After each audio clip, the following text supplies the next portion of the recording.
More training camp updates on today's episode of Locked On Longhorns, this time directly from Steve Sarkisian himself.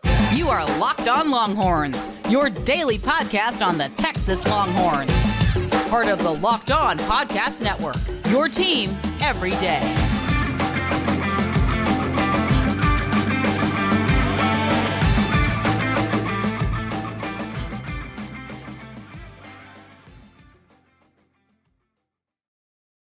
Locked On Longhorns, the show. Jonathan Davis, your host. Today's episode of Locked On Longhorns is brought to you by LinkedIn Jobs. These days, every new potential hire can feel like a high-stakes wager for your small business. That's why LinkedIn Jobs helps find the right people for your team faster and for free. Post your job for free at linkedin.com/LockedOnCollege.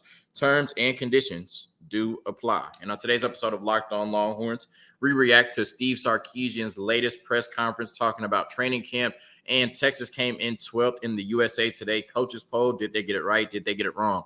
All of that and more on today's episode of Locked On Longhorns, part of the Locked On Podcast Network, your team every day. We are getting closer and closer to football season. I believe 3 more Saturdays, about 24 more days until we play Rice on September 2nd in DKR. It's going to be hot at 2:30. Not sure if I'm going to the game or not, but nonetheless, really excited to see this 2023 season for this Texas football team. A lot of hype around this team, and deservedly so, right? At least it seems like. And I'm ready for them to start to, turn the hype into actual production on the field on September 2nd. We are in the midst of training camp as Texas tries to prepare for that team that should be able to meet expectations in 2023. And it started on Thursday, I believe. And like Steve Sarkisian said, this was the 4th practice. Today is Tuesday.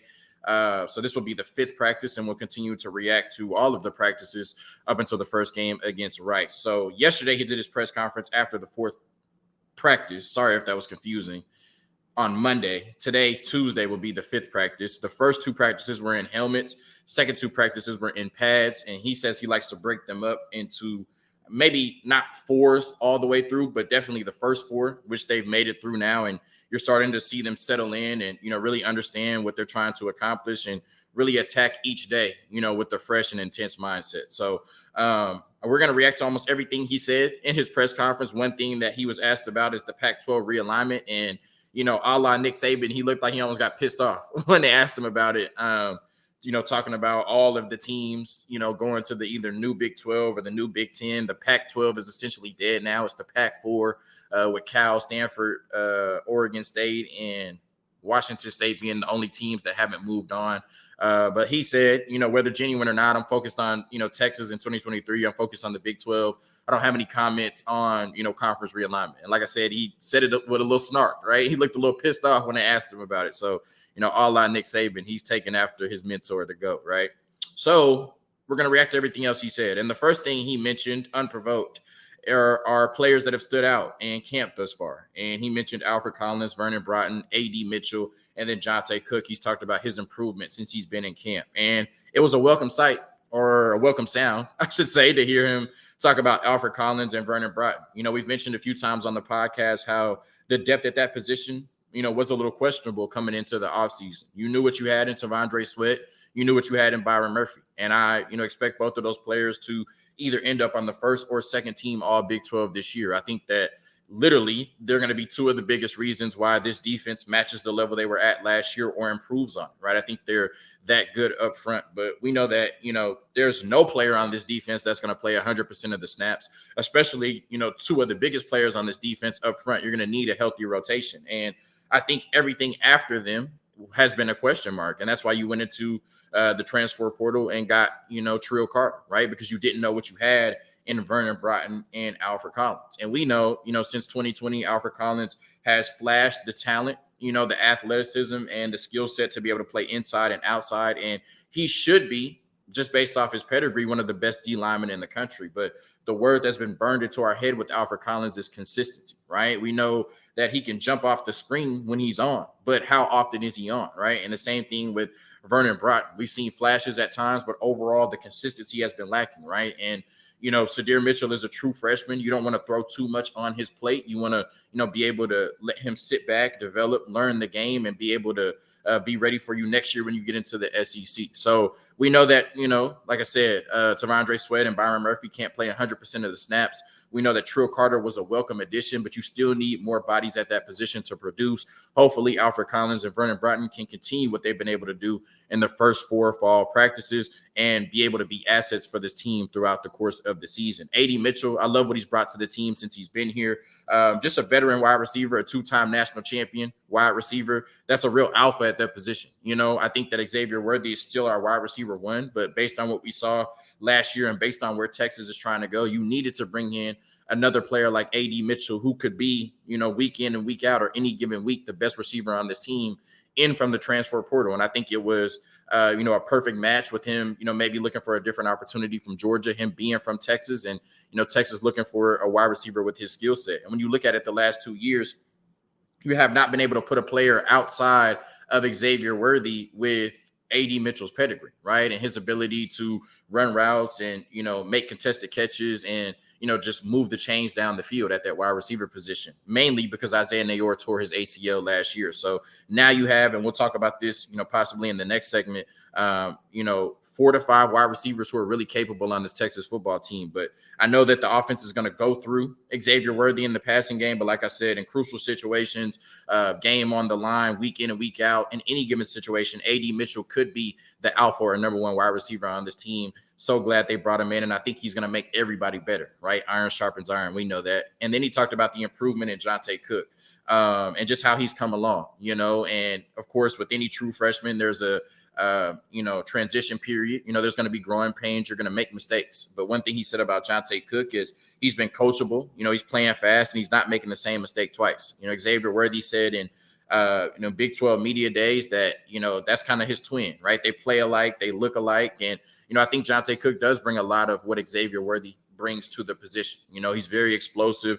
We know working with, Coach Margin Hooks, he's a very talented and very technical wide receiver in terms of his route running. And he's somebody who's strong and physical. I think he has that edge over Xavier Worthy, but he's just as explosive, down the field, in and out of his cuts and making people miss. So I think Jonte Cook will end up as one of the best wide receivers to ever put on that Texas jersey. But I'm glad that he's ready this year to make an impact on this Texas football team in whatever capacity they ask him for. So it was good to see high praise about Jonte Cook, 5-star wide receiver in his true freshman season out of DeSoto. Then the next player he talked about was Jalen Catalon. And, I've mentioned a million times, I'll say it again, that the only thing holding him back, the only question mark we have about Jalen Catalon is his health, right? And he talked about how he's had a huge impact on our team. He's very intentional with his work, high level of intensity and mental focus, communicates at a high level. And when he knows, he goes, right? And you could talk to your blue in the face about the talent and what he brings to the game. But we said last year how the safeties were so important for our defense with their leadership and their communication. And I think you bring in a player in Jalen Catalon who personifies that, right? But then you talk about, just his intensity that he plays with, right? His ability to come down and try to knock people's heads off, right? And I think they've had to kind of save him from himself a little bit thus far. They've talked about managing him and him not taking contact in back-to-back days. But when they let him go, they let him go, right? And he's been compared to Bob Sanders for some of my older, I'm only 29, right? But people that were watching, football in the, late 2000s, early 2010s, you remember Bob Sanders, just that small, compact safety for the Colts that brought a lot of pain, right? Played way bigger than he was. And that kind of reminds me of Jalen Catalon. And then outside of, his leadership and his intensity and how he makes everybody better, he can do almost everything you ask him to do on the football field. So if he can stay healthy this year, I think they're doing a good job of managing him, letting him go, full speed one day, and then kind of, letting him take a step back the next day. I think he's meant so much to that room in terms of mentoring and, helping develop those younger players in the room. And, I think if he can stay healthy, like I said, this defense will scratch borderline elite. I think they'll be good, but if you get 10 games of Jalen Catalon, they'll scratch borderline elite. So I love how they're managing him. He's another player like A.D. Mitchell, why you question why he was even in the transfer portal to begin with. But, our win, everybody else's loss. And, I think a new scenery, a new system, a new chance to prove himself will really bode well for Jalen Catalon.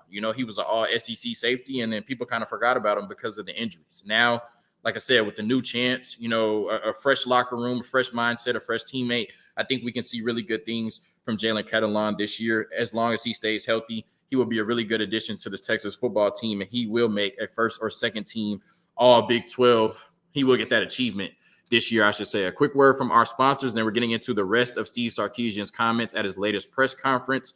And then in the last segment, we're talking about Texas being 12th in the coaches poll.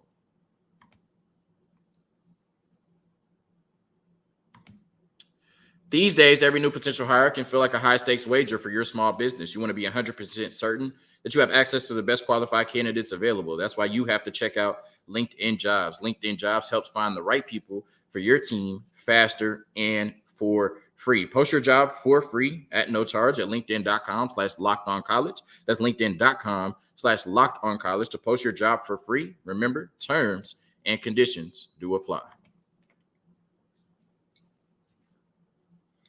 So he was asked about Cedric Baxter, and he kind of talked about Cedric Baxter in the context of Jonte Cook and Anthony Hill, right? 3 freshmen that have been asked to take a lot on their plate since they've been at the University of Texas. 3 freshmen that we now know will have a pretty significant role on this Texas football team this year. Cedric Baxter may be the biggest of the 3, but all 3 of those players will play for the Texas football team this year and hopefully be assets, for the Texas football team. But he asked about Cedric Baxter, and he said he's came a long way, right? And, like he said in the press conference, none of those 3 players, really anybody on the team thus far, has necessarily had the training wheels on, right? It's been all gas, no breaks, trying to get those players up to speed. And I love another question came about Jonte Cook later in the press conference, and he was asked about how do you balance getting him ready for this year, but also developing him for the future.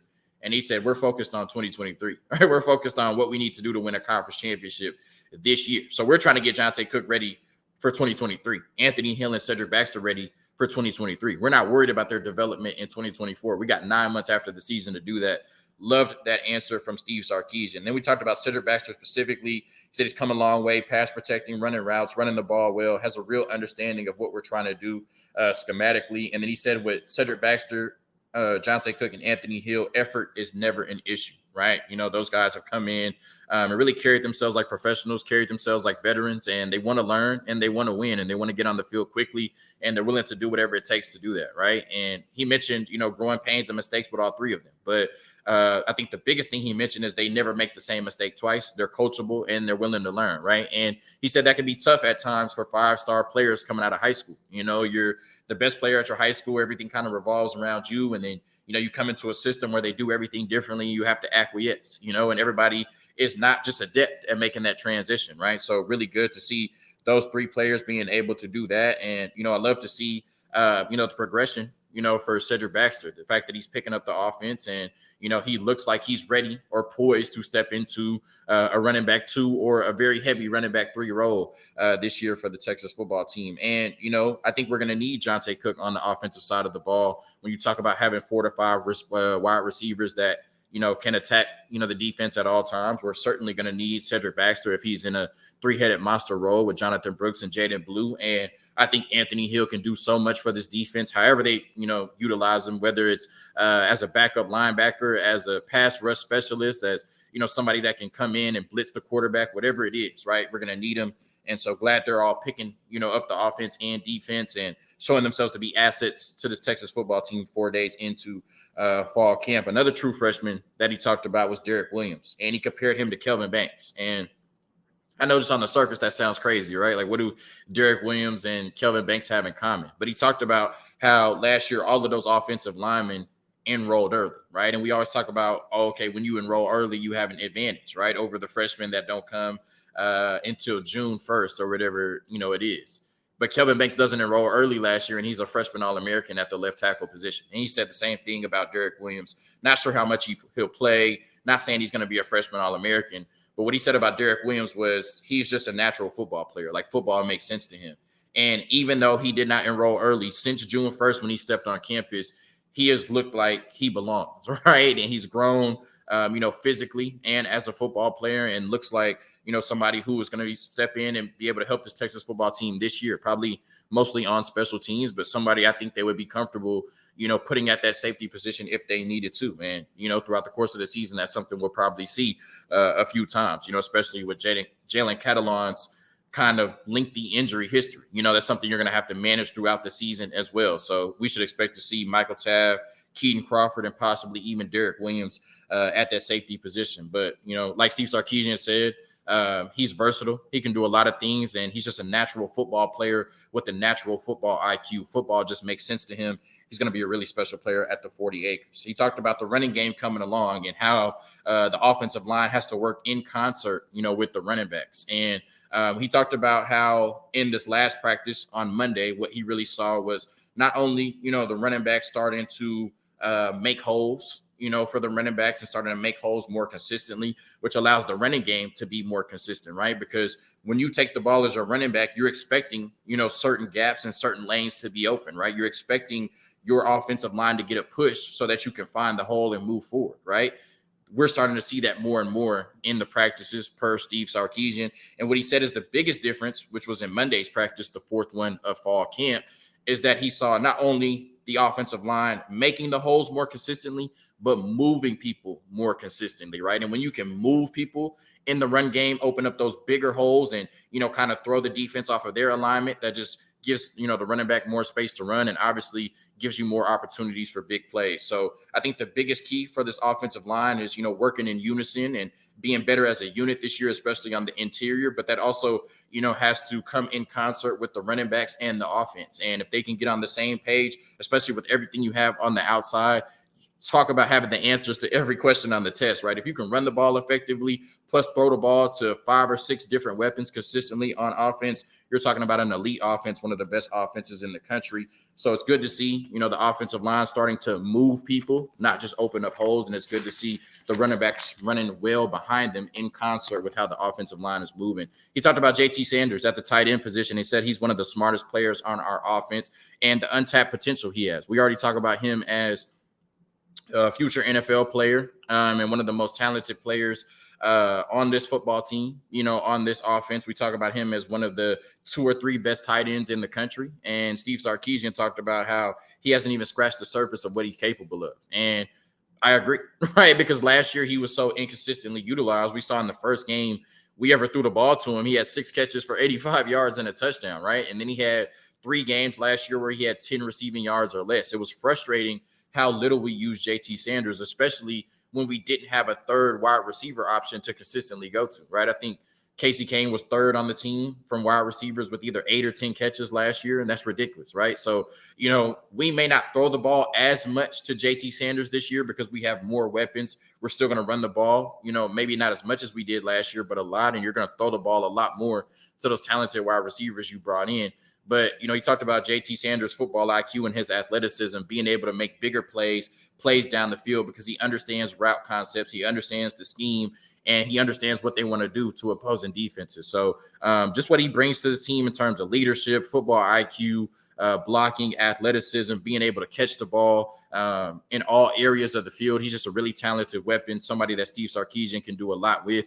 And, I really liked his answer about JT Sanders being able to do things this year that we haven't seen him do before. Because even though he feels like a veteran on this team, we've only seen him play football for 1 season. So naturally, you would expect him to be better in 2023. Steve Sarkisian does as well. And the last thing I want to talk about is Sark talked about the spread offense. And he was asked, having 2 guys on the outside, what does that do for everybody else on the offense? And Steve Sarkisian said, it's not just about having those 2 guys. I feel like we have 5 guys who can play on the field at once. And I don't know if he's talking about JT Sanders and 4 wide receivers, or if he's just talking about the 5 wide receivers and Xavier Worthy, Jordan Whittington, A.D. Mitchell, Isaiah Nayor, and Jonte Cook, saying all 5 of those guys could play for this team right now and be really good on the outside. But either way, if you have 5 wide receiver threats or receiving threats, including a tight end on the field that can all make plays, you can't double everybody, you can't load the box, and you can't stop the run, like Steve Sarkisian said. So you would have the answer to every question that the defense presented, right? And that's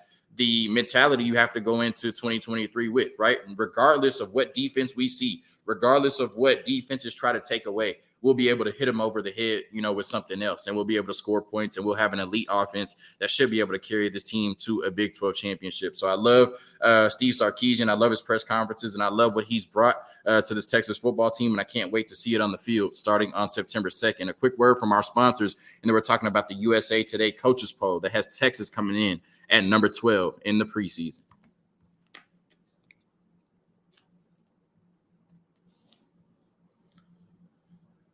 So this isn't the preseason AP poll that drops on the 15th, I believe, but this is the USA Today coaches poll, and it's the preseason, and it's good to see where the coaches in college football who do a lot of the scouting and, watching other teams and knowing what's going on, at the ground level or the grassroots level, can come together and pick what teams they think are the best 25 in college football right now. And as always, Texas was at number 12. So I stopped at number 12. I think Notre Dame was 13, maybe Oregon was 14. And I think TCU and Kansas State were in the top 20, but it's a top 12 for me because Texas is at number 12. So we'll go through the top 12 right now: Georgia, Michigan, Alabama, Ohio State, LSU, USC, Penn State, Florida State, Clemson, Tennessee, Washington, and then Texas. And I think it's always tough, especially in a year like this, to, kind of make these lists, especially for a team like Texas, right? Because we all think that they're on the verge of success, but we haven't seen it yet, right? All of this is a projection, right? And you could go off of what you saw last year. They did improve from 5-7 to 8-5, but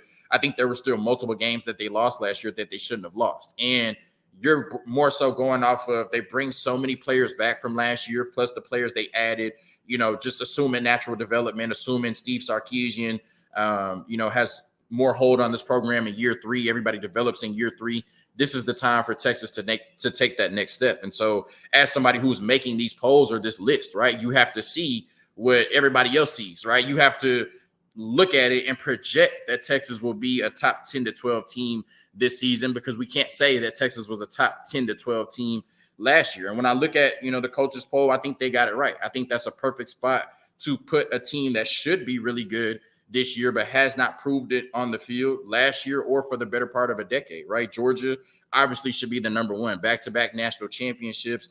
Obviously, there's some concern about losing Stetson Bennett, but they brought in some really good and really talented quarterbacks.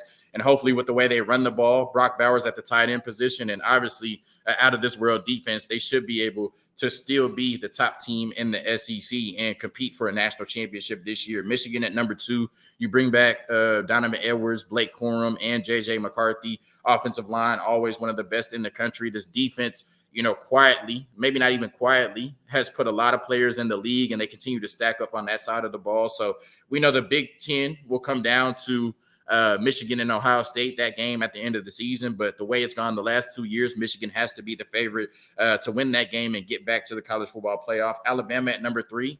They've lost a lot. Offensive coordinator, defensive coordinator, Bryce Young, Will Anderson. But for the better part of 15 years, we've watched Nick Saban figure it out. And this year will be no different. Obviously, it'll be an interesting battle between Texas and Alabama in week 2. They'll have some interesting battles in the SEC, but I think the demise of Nick Saban is being written prematurely, right? Like I said, for 15 years, he's figured it out. 2023 will be no different, even if it's not the, undefeated Alabama teams we're used to, right? Ohio State at number 4. People have been down on Ryan Day the last few years because of the way that they've lost to, Michigan, but they were a botched field goal. I mean, a horrible missed field goal away from beating Georgia and going to the national championship game this year. And Ohio State would have waxed TCU and won the national championship. So they've just had some bad luck. He's done a really good job at Ohio State. And, replacing C.J. Stroud isn't easy, but I expect them to be really good this season as well. LSU and Brian Kelly's first year really jumped on the scene. Jaden Daniels was really good. This was a 10-win team that did win, the SEC West, which is not easy to do going against Alabama. And you bring back Jaden Daniels. You bring back your 2 freshman offensive linemen that you started last year. Harold Perkins was one of the best defensive players in the country last year. I think people have him as a top 5 player coming into the season in 2023. So LSU has a lot of talent on the offensive and defensive sides of the ball. And I think if they can navigate through their schedule again this year, they have a tough game in week 1 against Florida State. They can win 10 games again and really put themselves back on the map as one of the best teams in the SEC. USC, the defense still is a question mark, and that's always going to be a question mark under Lincoln Riley. But that offense and what they're able to do with Caleb Williams coming off a Heisman season, USC should be the heavy favorites to win the Pac-12. Penn State, haven't looked into them a lot, but I've heard a lot of smoke. I think J.D. Paquel said they might go 11-1, or Josh Pate. It was somebody with a really recognizable platform that said they might go 11-1. So I'll look out for Penn State this year. They do have them at 7th on this list, which is pretty high, but a lot of people think they can make some noise in the Big Ten. Florida State, they brought back Jarrett Verse. They brought back Jordan Travis. That's a really good football team. They should be the favorites to win the ACC this year. Clemson is the next team on the list with Cade Klubnik and all of the talented players they have, that's going to be a dogfight. I think both of those teams end up top 10 and should be, the teams that come down to playing for the ACC championship. Tennessee lost Hendon Hooker, Jalen Hyatt, not Cedric Mullins. I forgot his name, but they lost a lot of really good players, but they'll be really good with Joe Milton, that offense. And they've brought in some really good offensive linemen and defensive players as well. Washington at number 11, they brought back Michael Penix Jr., Romeo Odunze, all of those players on the offensive side of the ball. And they won, I think, 12 games last year. Maybe not 12. It was like either 10 or 11. They were a really good football team, and they beat Texas in the Alamo Bowl. I think they'll be really good. They'll compete in the Pac-12, but I don't think anybody has anything for USC. And then, of course, Texas at 12. So, you can make the argument maybe Texas will be better than a Washington. Maybe Texas will be better than a Tennessee, maybe a Clemson. But nonetheless, like I said, Texas has to go out and prove it. Everything they are being given right now and the way they're being talked about is based on a projection and it's based on, I think this will happen. But they haven't shown really anything over the last decade that validates that. So whether they're 12th on the list, 20th on the list, 25th on the list, it doesn't matter. What matters is Texas has to go out and start winning football games at the level they're capable of. And we're praying that 2023 is the year I think it will be. Thank you for tuning in to another episode of Locked On Longhorns, part of the Locked On Podcast Network, your team every day. Hook 'em. Peace. See you tomorrow. You are Locked On. Gosh, third time in a row I did that. Hook 'em. Peace. See you tomorrow.